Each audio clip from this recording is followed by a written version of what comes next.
Today, let's go over a quick and easy, semi-traditional method to make matcha at home. First, I start with 80-degree water, or 180 Fahrenheit, and a bowl like this. However, for the example of this video, I'm going to be using a transparent bowl along with the traditional matcha whisk. Also, just for the video, I'm going to be using a sieve.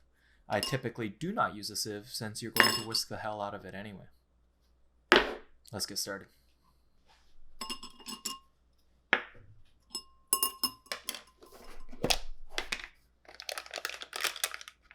What? You want me to measure this? Alright, fair enough.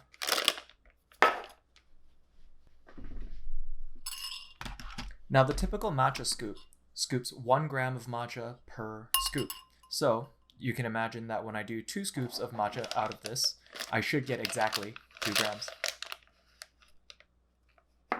Now, out of personal preference, I typically mix it with a small amount of water in order to make a thicker paste and start the foam mixing, and then I add additional water to it.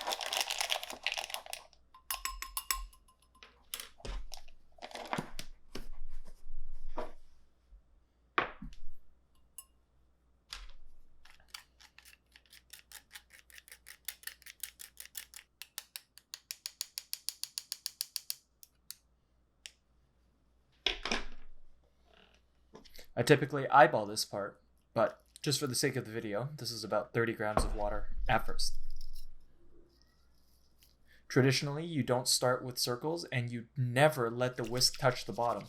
However, I start like that in order to make sure that there are no clumps at the bottom, and then I whisk with a V or W shaped pattern in order to make sure that I get a bunch of bubbles and I do not press the whisk into the bottom of the bowl.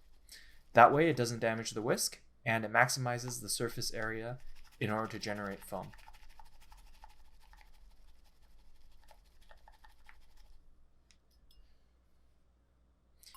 At this point, you should have a very nice thick foam depending on the consistency you would like. You could pour this straight into your cup.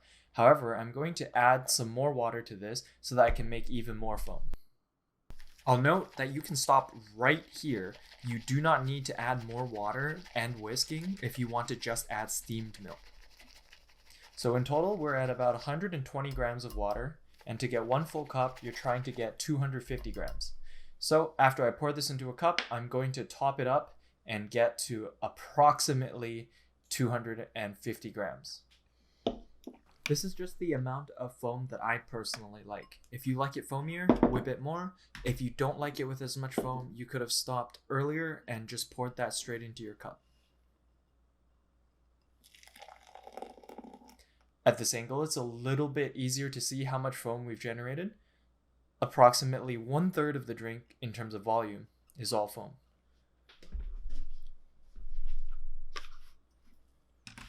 Now this part's usually eyeballed as well, but here comes another 140 grams in order to get to 250 grams or 1 cup of liquid. This is approximately 8 ounces.